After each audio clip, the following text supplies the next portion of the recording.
Footy is almost back. That's right. I'm Jaymz Clements. Welcome back to the AFL Today Show.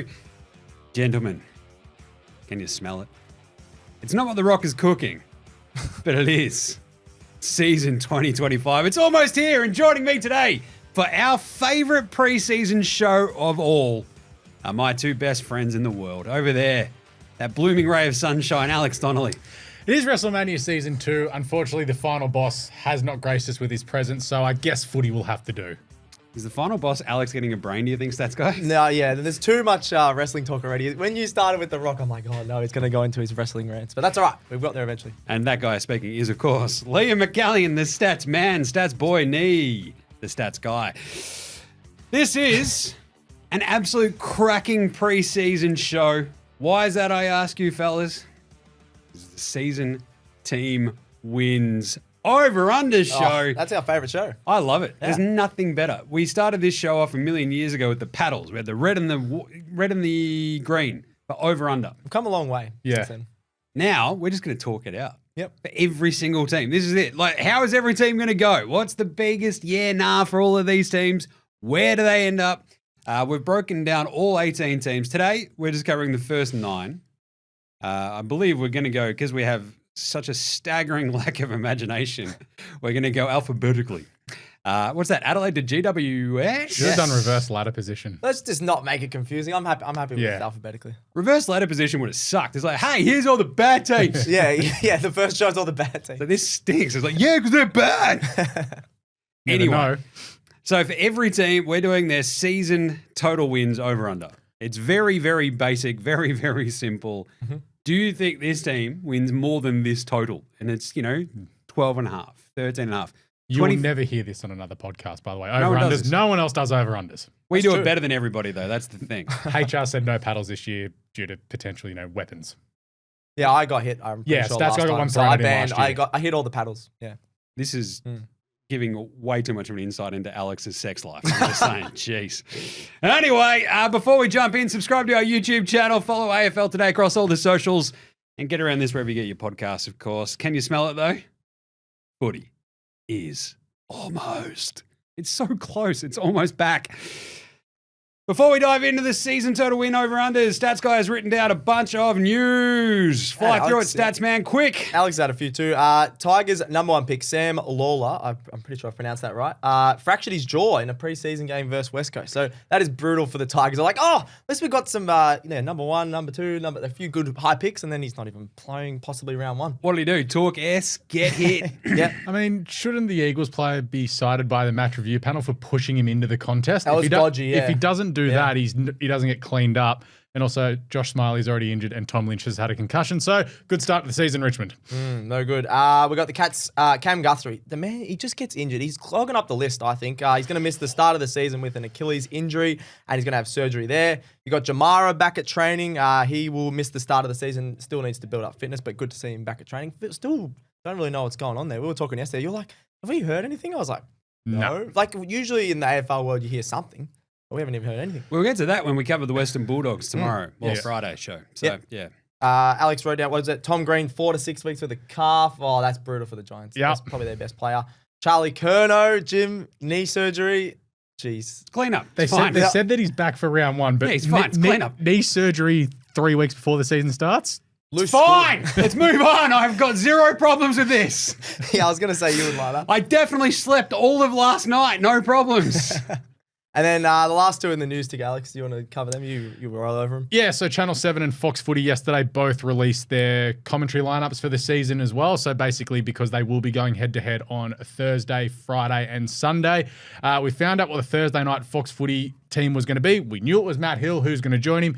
How he's going to be on that as well, alongside Jack Rewalt, David King, Montagna, and Dunstall. We knew Hutto and Jared Waitley were going to head up Friday nights, but Gary Lyon, Buckley, Brown, and Jordan Lewis, that's their typical thing. They haven't really said who's going to call like the weekend games, but Corbin Middlemass is joining. He's been calling for the ABC on radio. He's a very good caller. Ooh. Of course, you've got Dwayne Kelly and Adam Papalia doing the WA games. So it'll be interesting to see how that all works together.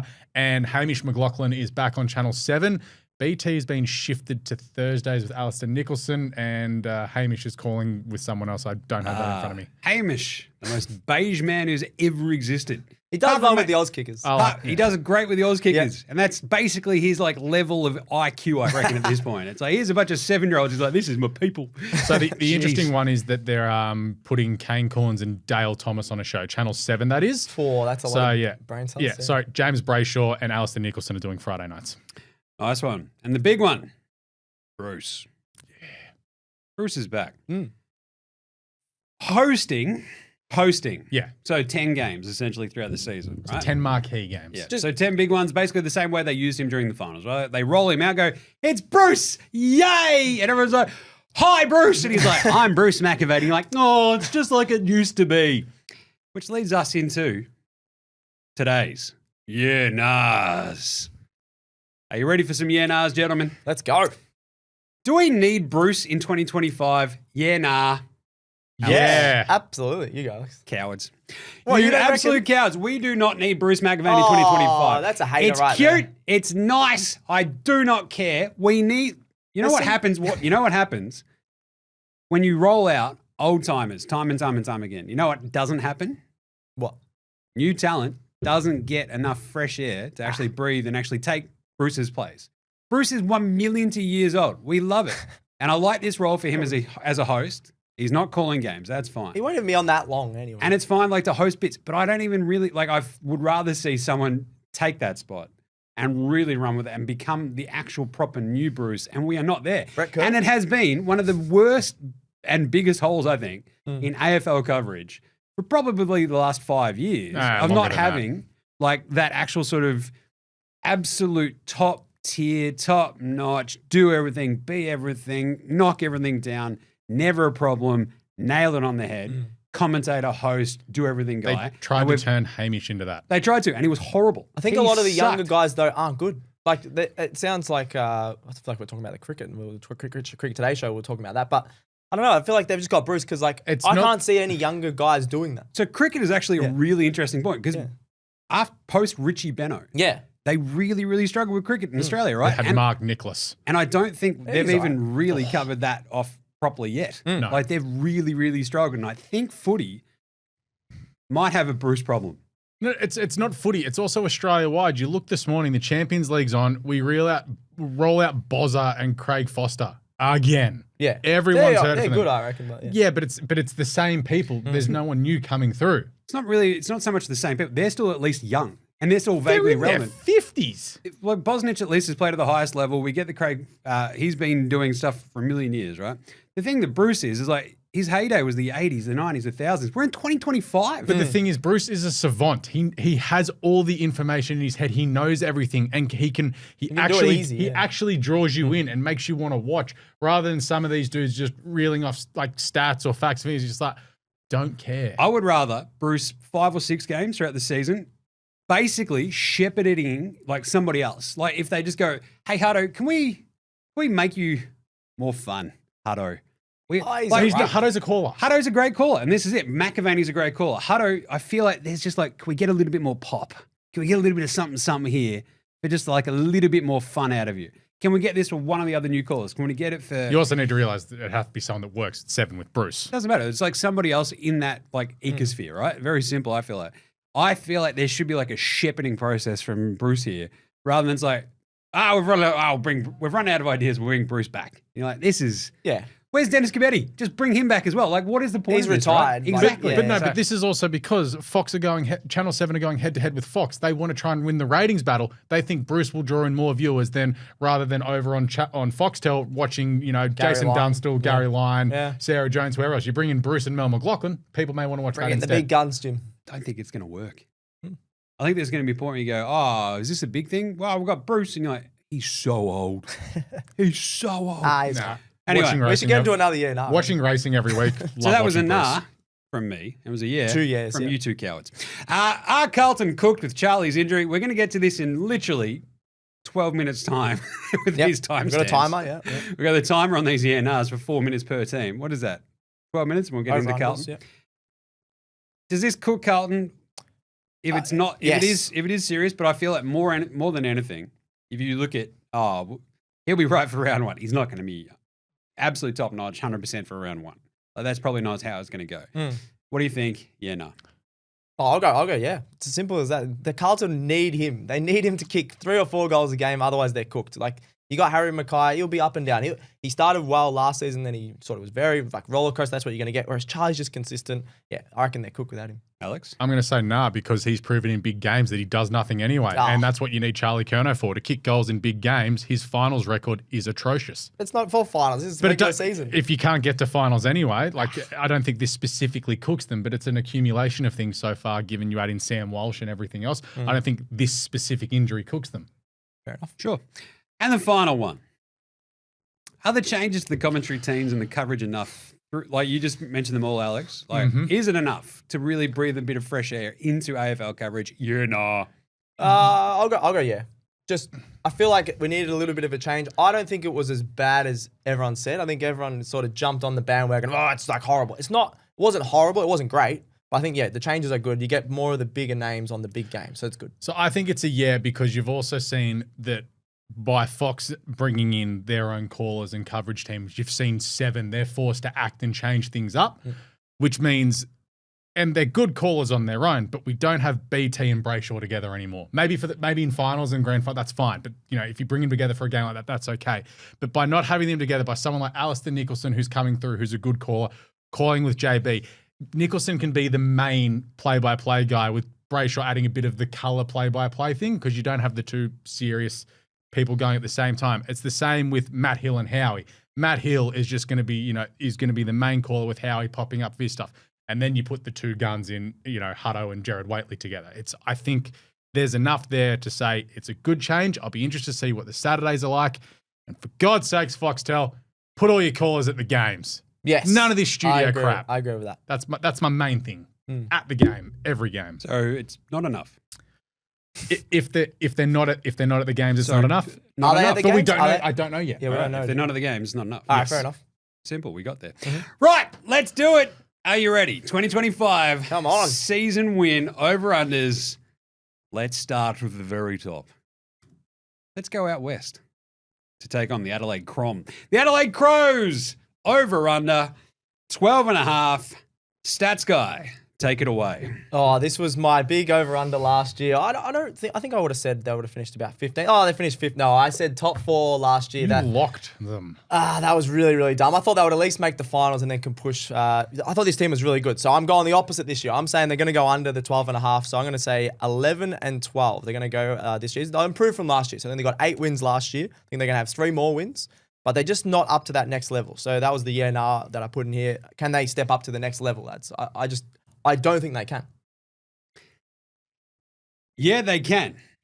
But will they? Yeah, I feel like they got a lot of guys that are right on the edge. I can't believe this cowardly yeah nah. Does Matthew Nicks survive past gather round? Yeah, okay. That's the yeah. That's better. That's the yeah nah for this team. I think he survives because they've got a lot of home games to start the season, I think. And they've got some really good teams that they get to play twice. So Gold Coast, North, West Coast, I think they can get a fair few wins there. So that's at least good. And they play a lot of them in the first half of the season as well. If they are any good, they should be 3-1 after 4 rounds. Yeah, so they have the second easiest strength of schedule out of the entire comp, that's right? So essentially Adelaide should have a half decent run where they start off with St Kilda, which should be an easy one. Essendon over here, then North. And you're like, come on, just win a couple of games, you're fine. Them.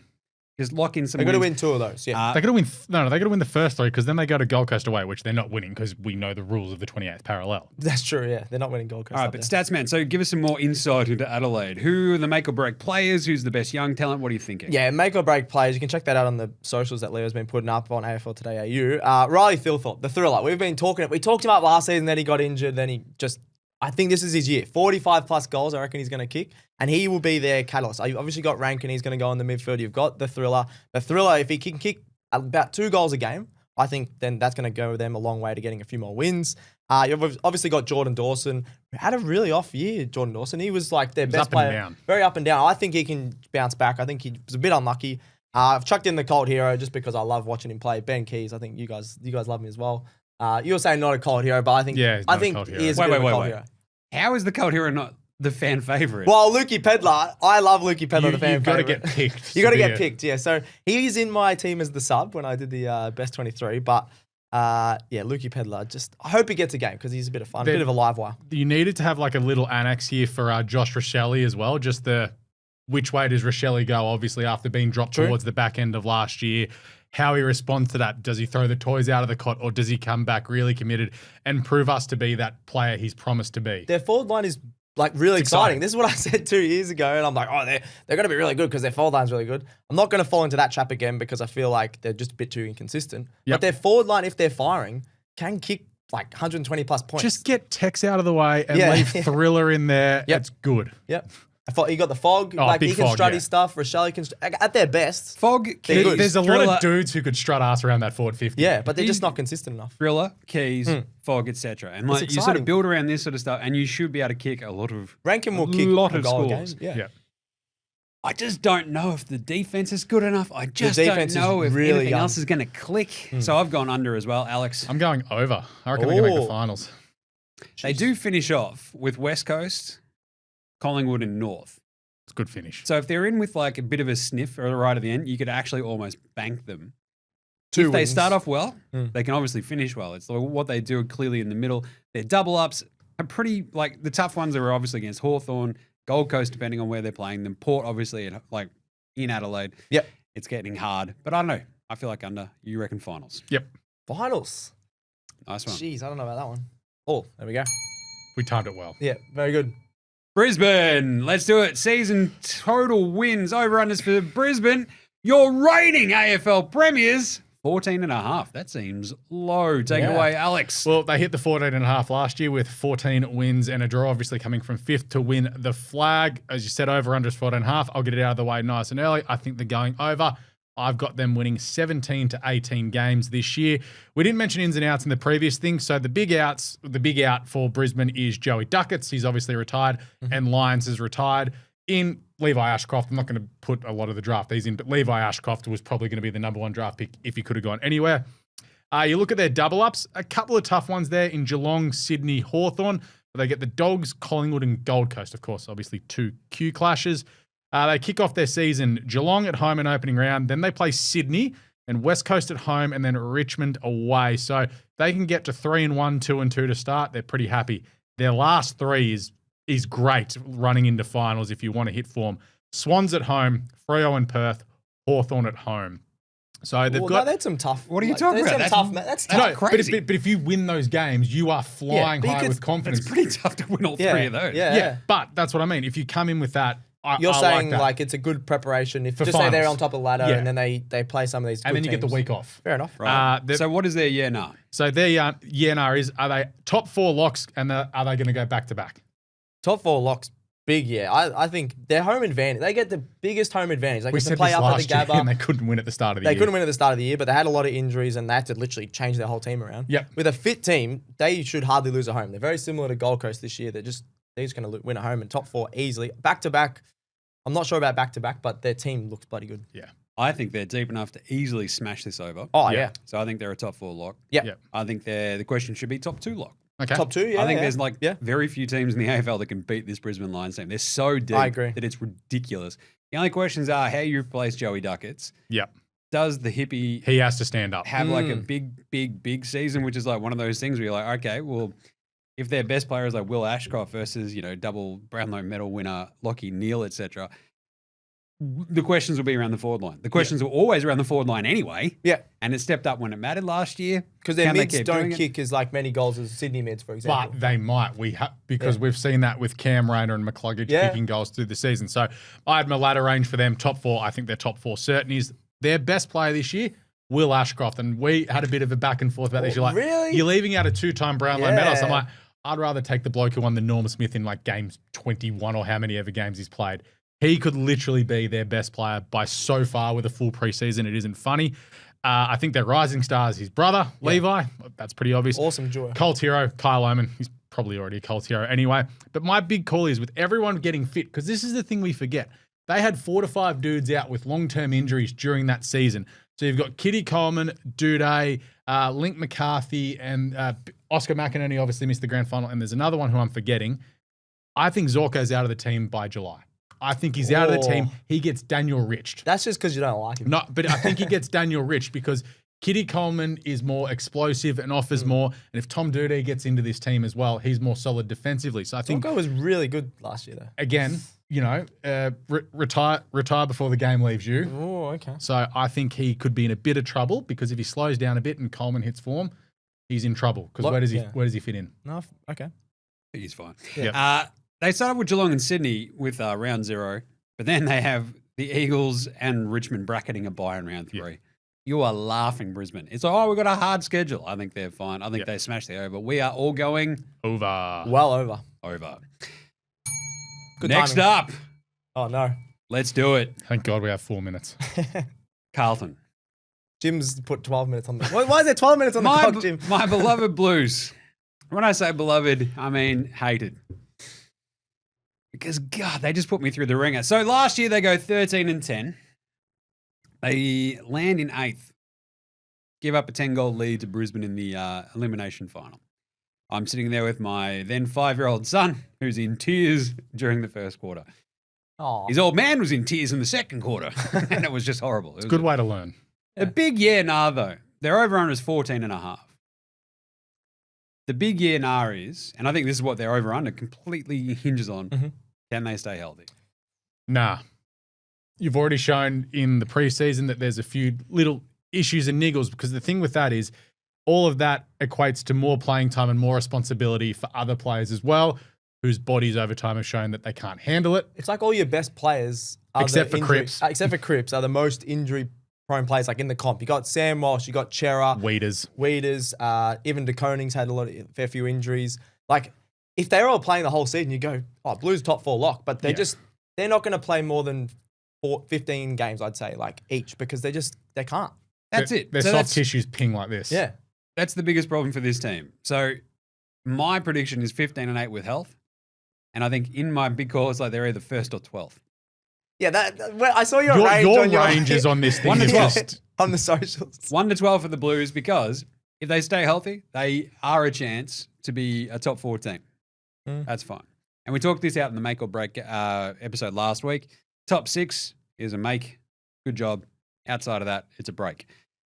The thing is, if they don't stay healthy, they could just miss the finals, be easy beats, be in games, but just never win them. That's just how it's going to go. They play Hawthorn twice, which sucks because Hawthorn play Carlton very, very well. They have for years. Collingwood, same sort of vibe. The Dacos winning, basically the game-sealing goal last year was a heartbreaker. They do, however, have 2 games against West Coast and North. How have they managed that? Damn it. every year. It's the bracket this year. That's a lot of goals for Charlie. Essendon and Port Adelaide as well. It's a weird one, but the thing is they start obviously with a big, massive showdown against Richmond. Massive? Should smash them. Exactly. If you don't smash Richmond, it's a you concern. need to smash Richmond, get it off to a good start, because then you have Hawthorn, the Dogs, and then Collingwood. And I've seen people But go, then you get West Coast in gather round. and then it's like Carlton could win like 4 out of their first 5 games. I'm like, there is no chance of that happening. So they obviously don't play opening round this year. I think that's a very smart thing. Last year they lose Doc in the opening round. He's back now. They do at least have they lose Nick Newman. That stinks to a ACL preseason. Charlie's obviously a bit underdone. Jagger Smith comes in, top rated. He looks bloody number 3 good. pick. He looks unreal. Next to Walsh, is already dealing with injuries. This is what I talked about. Ladder age. They could be top of the table. They could miss the finals. It's ridiculous. It all depends on health for Carlton because we know the talent's there, but the talent is not deep. They've got the Camporelli twins, but One's already injured. they're super young. They're not going to play. And they're not going to play. Nah. So we could see Cripps win a 3rd round, though, or they finish 12th. They stink. Who knows what's going to happen? I think rising star is Jagger Smith. The cult hero is very obviously Adam Sard. They do have a half-decent schedule. It's 12th hardest, so it's pretty middling. I just don't quite see them really cracking that because I don't think they stay healthy. I think it's Akers, it's Chera, stuff like that. If Your they stay depth healthy, players, they stay healthy all year, add that depth of class to this Blues team, the delivery to the forward line, if that improves, they are a bit of a chance to actually go top 4. If not, cooked, mate. Cooked. So, over under. I'm going to go over if they can stay healthy, under if they just don't. Simple. So you go over. So he's going both, right? I'm going over. Thanks, Go Switzerland. over, yeah. I'm 15-8. going over as well because I think even if you have the injuries, there we go, you're going to go well. So I think you're still going to be top 8. Under. Oh, Yep. There we go. I think they're cooked. Time for my hated war criminals of Collingwood. Let's do it. Stats guy, bring us home. We've got 14.5 for Collingwood. Talk us through this. There's so many. Can I say there's too many teams at 14.5? There's 5. There was 5. That's way too many. But anyway, 2024, obviously the Pies, they missed finals. Obviously they got the granny the year before and then a bit of a shock. 12, 9 and 2 draws. The 2 draws cost them the finals. Obviously that was pretty funny. The over-under 14.5. I'm saying it early. I'm going over. I think this is going to be the year the Pies bounce back. I think in my ladder, I'm just going to double check. I had them top 2. I'm going to say top 4 just to be a little bit on the safe side there. But I've just put in here. They're calling it this at Collingwood. Is this the last dance for the Pies for the premiership? And because they got so many old guys. 9 dudes over 30. Yeah, we said this last week. Yes, it is their last dance. So yeah. Yep.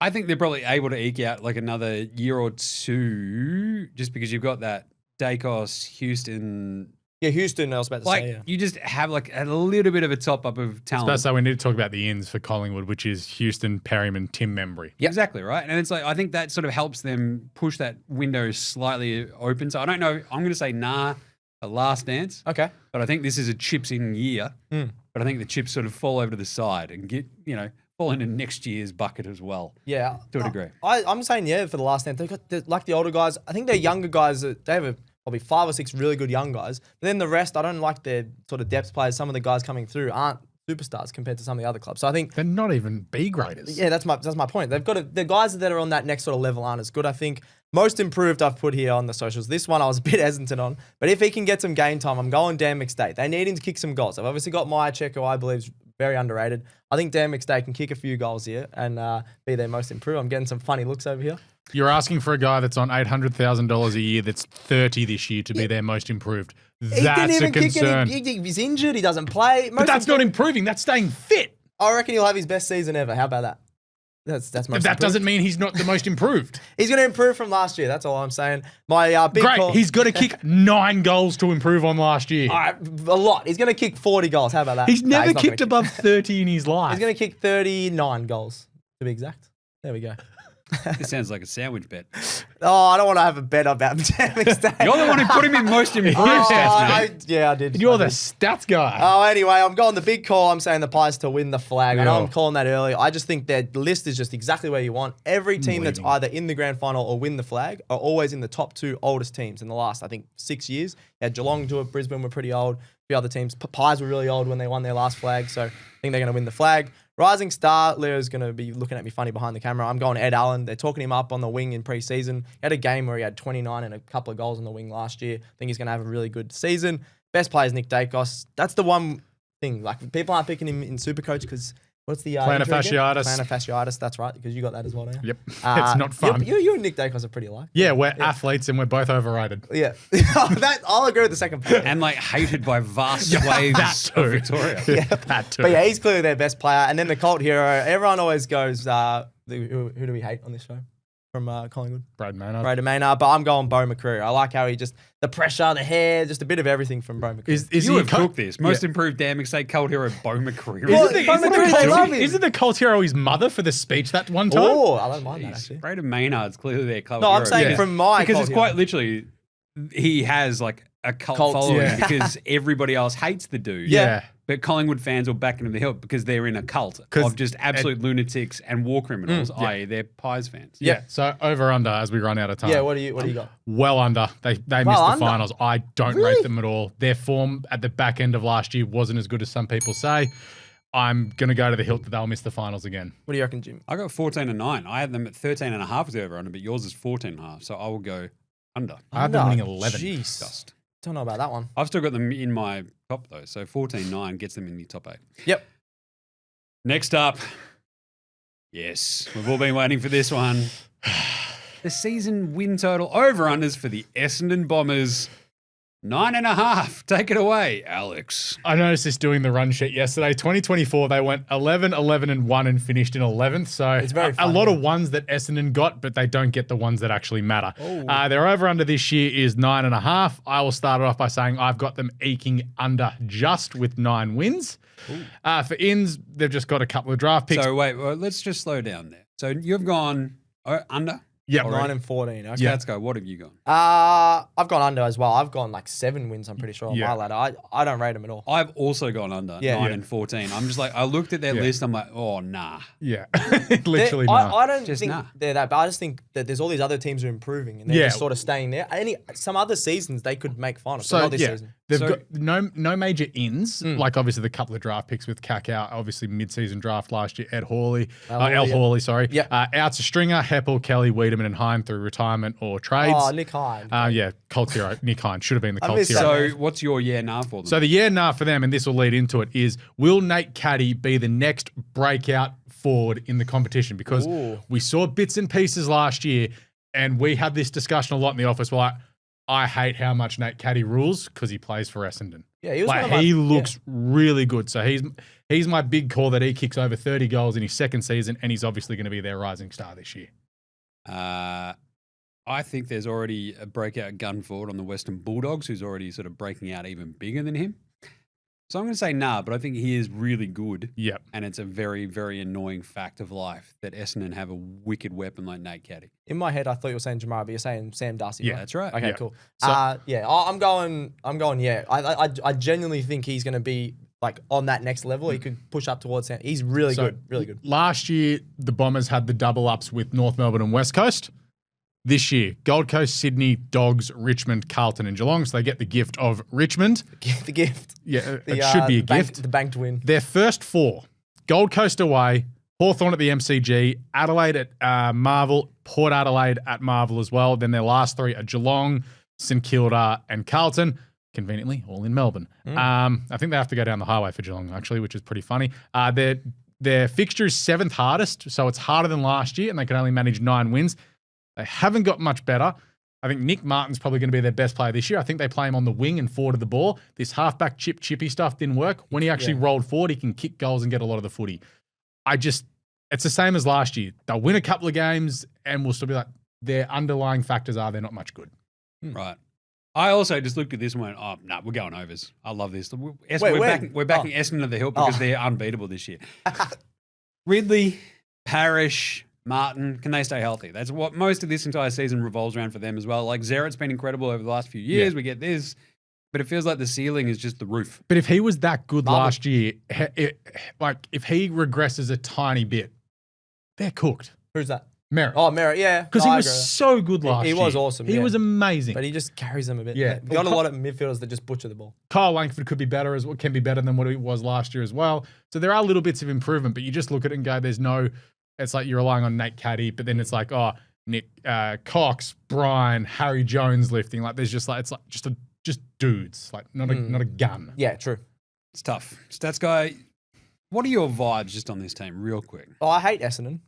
Can I say that? Yeah, I can say that. No, on this team, I think I agree with Alex. They've got their top end is actually pretty good, but I think a lot of their top end, the guys that just can't. They just butcher the ball, so they're not like classy like your likes of Geelong or a few other teams. So yeah, I don't rate them at all. And Ridley's injured again. Oh yeah, and Ridley's injured. There we go. What about you? Essendon, that was just That was tough. How did we feel get bad. 4 minutes? Fremantle. One of the most fascinating teams of season 2025, I believe. Last year, they go 12-10-1, miss out on the finals. Thank you very much, Port Adelaide. The over-under this year is 13.5. That is a 1.5 game improvement on last year. I have them going over.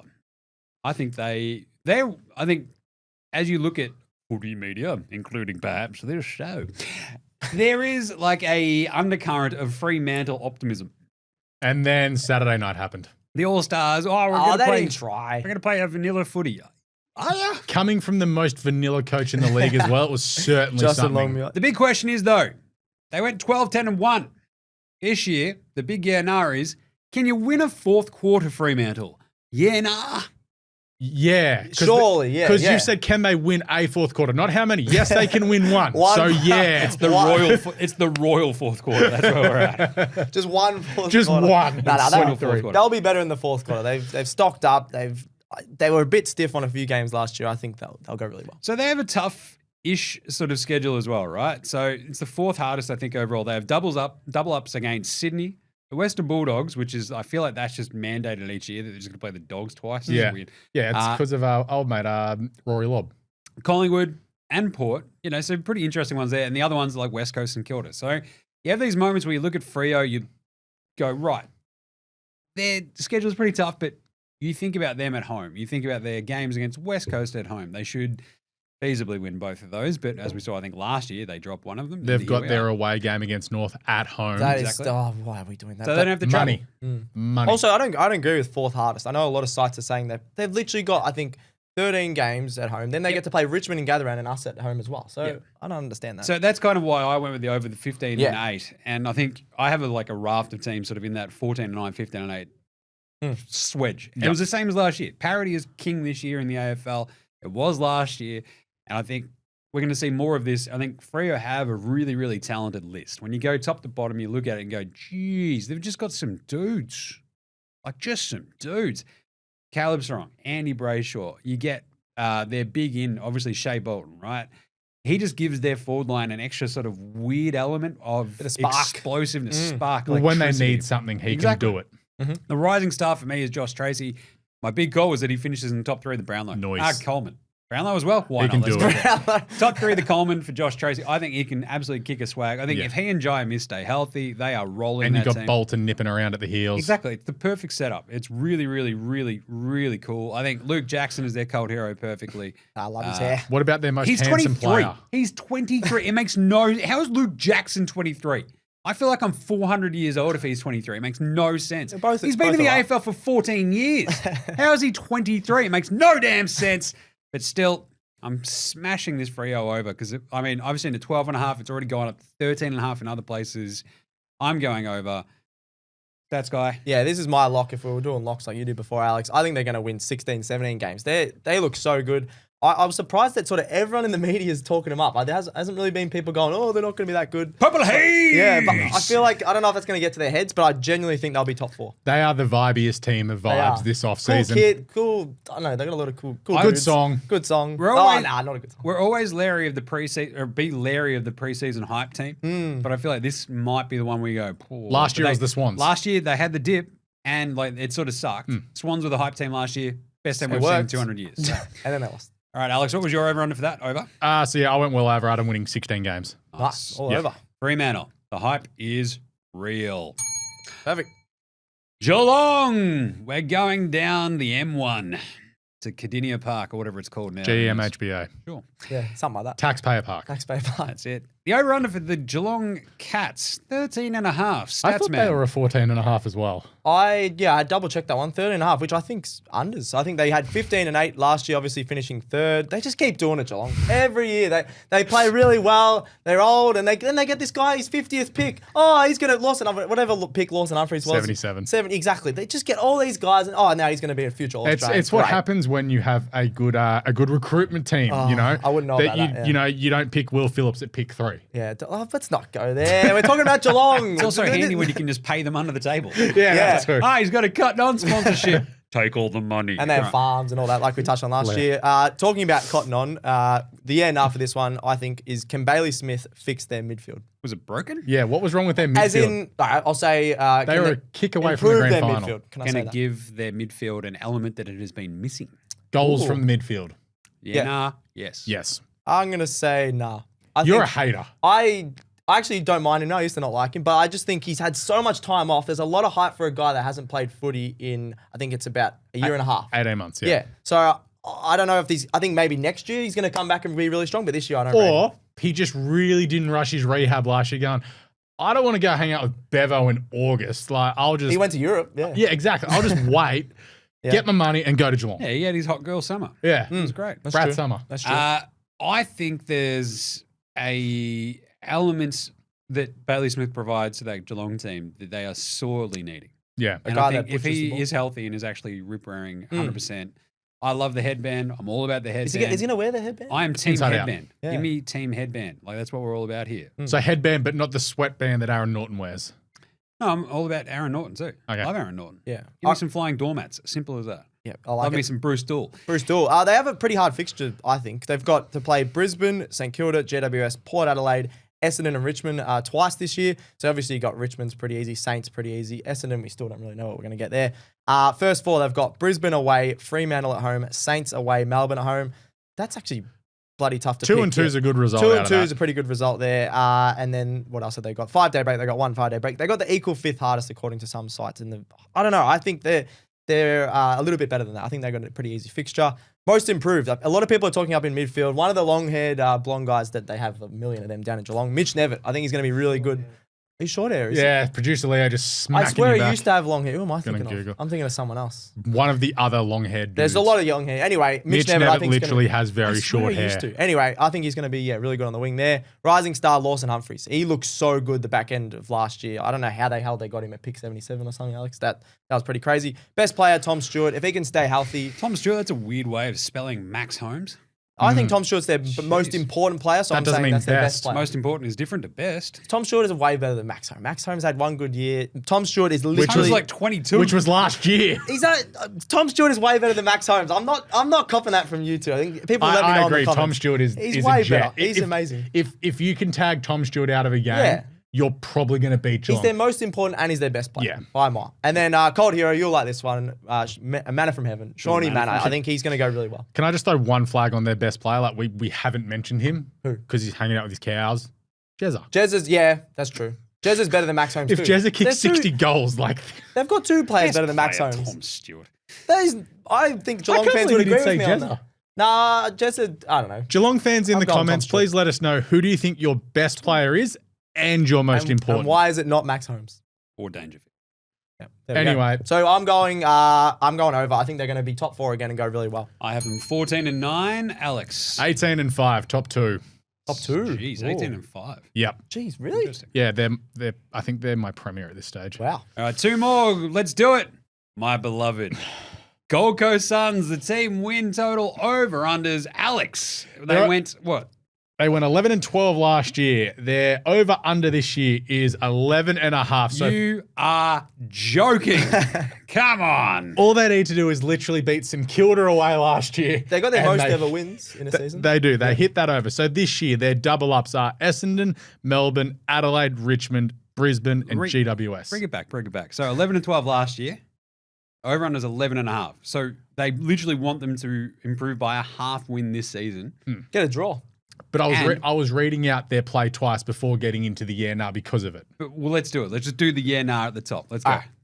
Do they play finals? The biggest question for Gold Coast Suns It's the ever. obvious Can I have another lock?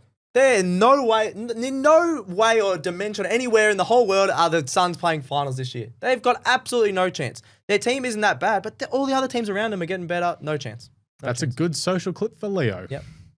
This is, sorry, I'm going to say that this is coming to you from top 4 Adelaide last year. Why McAllion. did I even remind everyone of that? That was dumb. Yeah. So for me, I am absolutely locking Gold Coast over. 15 and 8, let's go. 15. Get stuff. You don't deserve to be on the show. How many games do they play below the 27th parallel? I'm assuming it's 8. Exactly.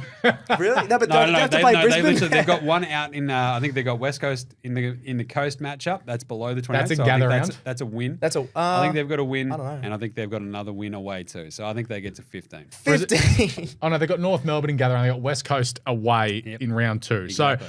So for me, their most improved player will go to that. Jed Walter, rising star. Jed Walter, cult hero. Ned Moyle. There's too much Jed Walter for me. He's not even going to play. This is we're just calling this the gym all stars at this point. I love Jed Walter. I love Ned Moyle. I love my stupid sexy Flanders who's injured.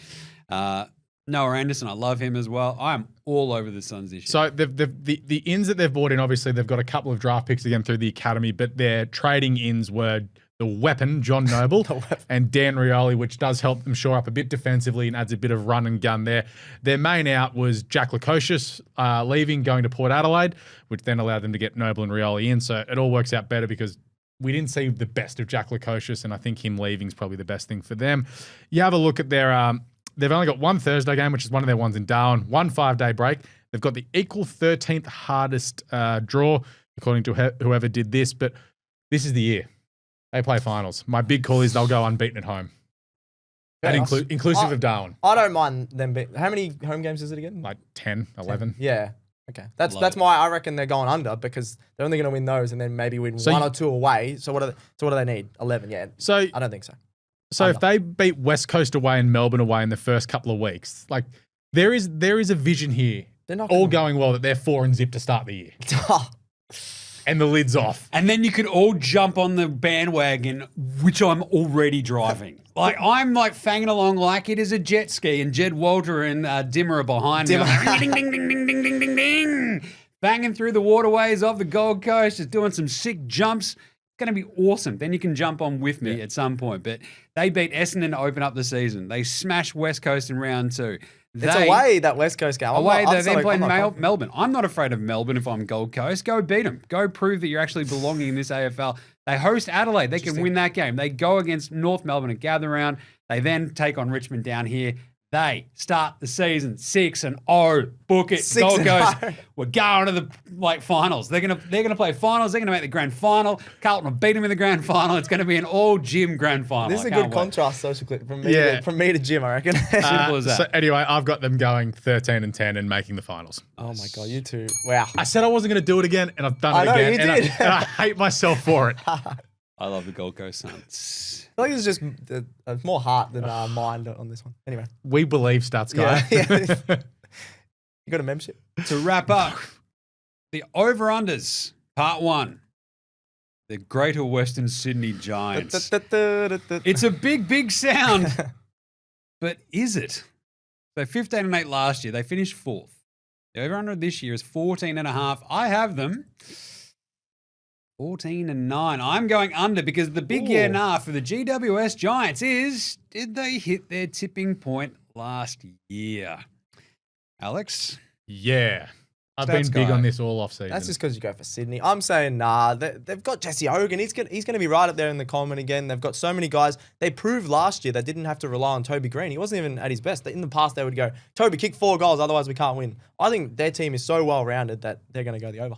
So I think they're good, and then I'm going through their stuff, and I think I'll end up landing just going under because I feel like the latter range I had written down in our social clips. I'm like, this could be 2 to 6 because if it actually clicks and they have not hit that tipping point, they could be a top 2 team.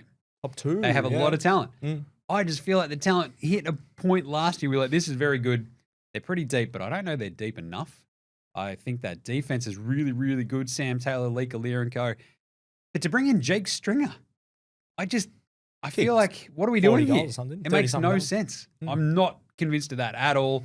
I think the big call for them was very easy. It's like Jake Stringer doesn't hit 20 goals the entire season for GWS. I don't think he plays half the season. Rising stars, obviously Finn Callahan. Darcy Jones is the cult hero. Most improved player, Lee Collier.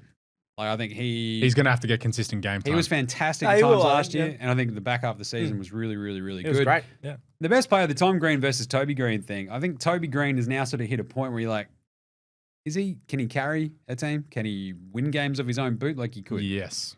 And I'm not wildly convinced. So I remain lukewarm, I think, on the GWS Giants this year. I was much more bullish on them than the Tom Green injury stuff. You're like, if he's out, who's their best player besides Toby Green or Tom Green? Lockie Whitfield. He's so inconsistent. Exactly. I'd say Jesse Hogan. It was wildly inconsistent to start the season last year. Yeah. Excellent across the back half. Yeah, I don't rate him. I just don't know that this team has enough. I can't believe their rising star is in depth. Cadman. Cadman, Cadman's fine, but I think Lee Collier is like much more. No, but rising star, not most improved. Rising star. Let's go Finn Callahan. He's a weapon. But Finn Callahan's he's like, 4th year now? Yeah, but Finn Callahan could actually be a legit star if he actually hits it. That's what literally rising star means, right? Like, fair enough. He could be a star by the end of this season. I think Cadman can as well. I don't think Cadman in that forward line quite fits with Hogan. You bring in Stringer. It's like, where does Cadman fit in? I think it's ridiculous. He gets less, lesser forward. So my point is, I had them still 14-9. So it's very, very, very, very competitive. But that's it. I think I've got about 8 teams at 14-9. So it's going to be a weird. You got 3 teams winning like 3 games. Basically. Yeah, it's ridiculous. But I think they did hit their tipping point last year. That was their year to win the flag. They get beaten by Sydney in Sydney. It was a dumb loss. It was a stupid loss. Great no one to blame but yourself, GWS. I'm very disappointed. I'm just like your parents. Anyway. Then they screwed the pitch against Brisbane. That was the worst one. I'm going I'm going under, and I'm going, they hit their tipping point. Stats guy, you going over, under? What do you reckon? Yeah, I'm going over. Like I said, I think their depth is still there. They don't have to rely on their big names. Jesse Hogan's going to win the Coleman again, and they'll be top 4. Alex? Under, they missed the finals. Missed the finals? Yep.